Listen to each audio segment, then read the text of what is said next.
Now that Lot is safely out of now destroyed Sodom, Abraham can turn his attention elsewhere.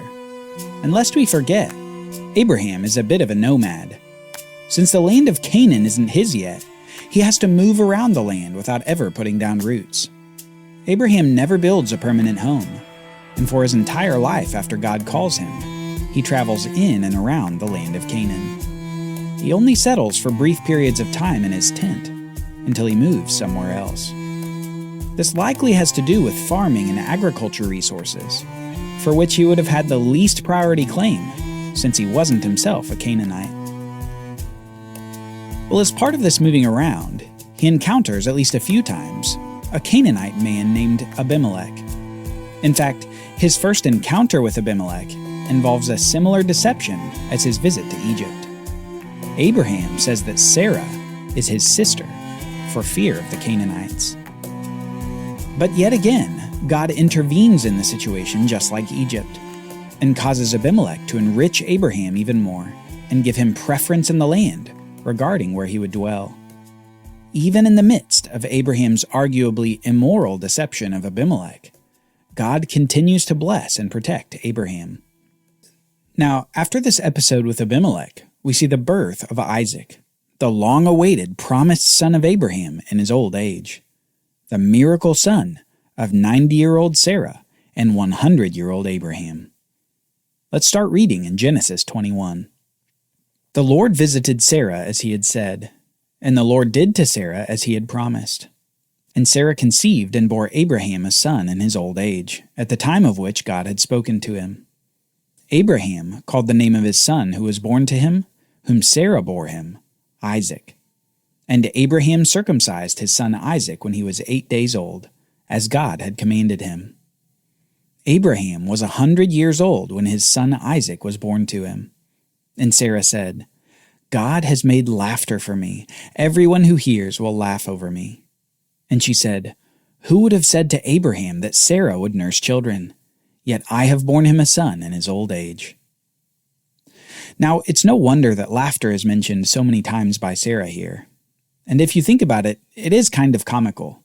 Sarah and Abraham are old, and yet they have a newborn baby named Isaac. And do you remember how Abraham and Sarah reacted when they heard the news that they would have a baby? Each of them laughed too. And as if to capture that theme, God even communicated that the baby's name would be Isaac, meaning laughter. Notice something else, though, about what Abraham does after this son of promise is born. He circumcises him on the 8th day as a sign of the covenant that God made with Abraham that's going to be passed down through Isaac. Remember, God had said, I will make my covenant with Isaac. Let's keep reading.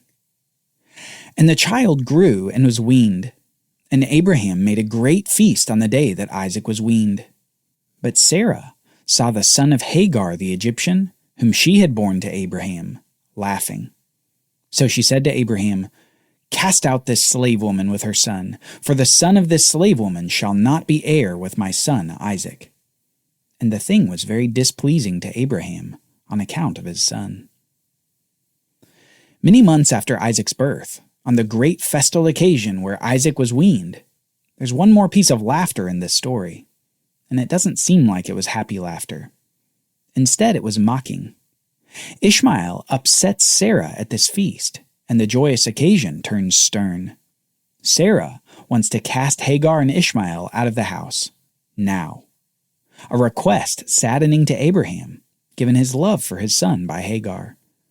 But then God speaks to Abraham in this situation. God said to Abraham, Be not displeased because of the boy and because of your slave woman. Whatever Sarah says to you, do as she tells you, for through Isaac shall your offspring be named. And I will make a nation of the son of the slave woman also, because he is your offspring. So Abraham rose early in the morning, and took bread and a skin of water and gave it to Hagar, putting it on her shoulder, along with the child, and sent her away. And she departed and wandered in the wilderness of Beersheba.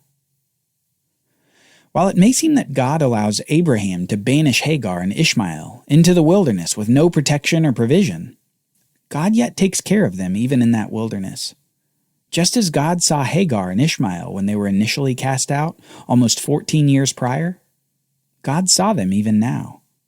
And we see God provide them with water and hope for a future. Eventually, we see that Hagar makes her way back to Egypt and finds a wife for Ishmael. God's promise to make Ishmael into a nation begins to bear fruit. Now, with Abraham's firstborn Ishmael out of the household, you can imagine all of Abraham's energy now being poured into Isaac, the son of the promise. It would be through Isaac that the Abrahamic covenant would see continued fruition. It would be through Isaac that Abraham's offspring would come to possess the land, and eventually it would be through Isaac that a seed would come to bless all the nations of the world. Imagine Abraham looking at his son every day, the son on whom all of God's promises depended, and all of Abraham's faith found fruit. Imagine the love that grew in his heart for this boy. The first time he looked up at Abraham and said, "Daddy." The first time Abraham showed him how to put up a tent. The first time Abraham showed Isaac how to make sacrifices to the Lord. In some ways, there was only one son now in his vision, a tunnel vision that saw only Isaac, and at the same time saw God's promise.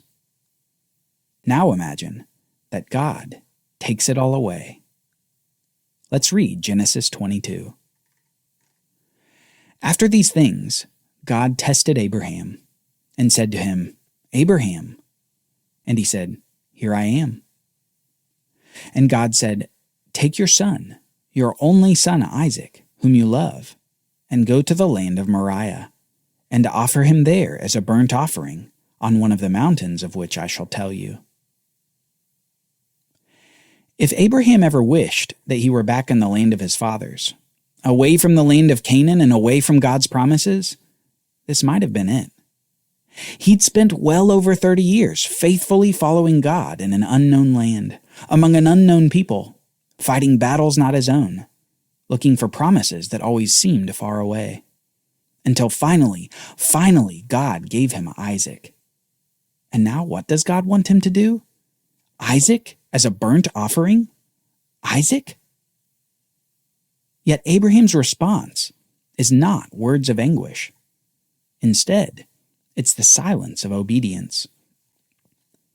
So Abraham arose early in the morning, saddled his donkey, and took 2 of his young men with him and his son Isaac. And he cut the wood for the burnt offering, and arose and went to the place of which God had told him. Did you notice that it said Abraham left early the next morning? It's difficult to comprehend how one could leave early to sacrifice a son whom you love. It's difficult to think about Abraham cutting the wood himself, on which his son would burn. And it's difficult to think that with each step he took toward Moriah, it was a step that he could have run in the other direction. But still Abraham continued. The Bible doesn't give us a lot of what's going on in Abraham's head on this journey to Moriah. It doesn't say if he was in constant prayer. It doesn't say if he's in somber silence. Instead, it leaves things to our imagination. Perhaps in some way to put the reader in Abraham's shoes. Perhaps to put the reader in Isaac's shoes. But soon they arrive at their destination. On the 3rd day, Abraham lifted up his eyes and saw the place from afar. Then Abraham said to his young men, "Stay here with the donkey. I and the boy will go over there and worship, and come again to you." And Abraham took the wood of the burnt offering, and laid it on his son Isaac. And he took in his hand the fire and the knife. So they went both of them together. As they arrive at the mountain which God had identified, it's difficult to understand the words Abraham speaks to the servants who accompanied them. He speaks as though Isaac will return, even though his mission is the death of Isaac as a burnt offering. Perhaps even more difficult, however, is picturing Isaac carrying the wood on which he will burn, as Abraham lays it on his back, as if Isaac is a beast of burden. All this while Abraham carries the very items to spill the blood of his son, the knife and the fire. And Isaac said to his father Abraham, "My father." And he said, "Here I am, my son." He said, "Behold the fire and the wood, but where's the lamb for a burnt offering?" Abraham said, "God will provide for himself the lamb for a burnt offering, my son." So they went both of them together. You can picture Abraham just trying to hold it together at this point, his hands trembling and sweating as his son asks him a question he perhaps didn't want to answer. Isaac had sacrificed with Abraham before. He knew that an animal was required to make a sacrifice to God. And for Isaac, it's the most innocent question. But for Abraham, it's a blow to the heart. But just as Abraham's obedience is surprising, so is his response. God will provide for himself the lamb for a burnt offering, my son. Finally, they come to the spot. Isaac has carried the wood up the mountain with his elderly father, innocently looking for the animal that they will sacrifice. All the while, Abraham has been looking at the sacrifice the whole time. His son, his only son, whom he loves. When they came to the place of which God had told him, Abraham built the altar there and laid the wood in order, and bound Isaac his son and laid him on the altar on top of the wood. Then Abraham reached out his hand and took the knife.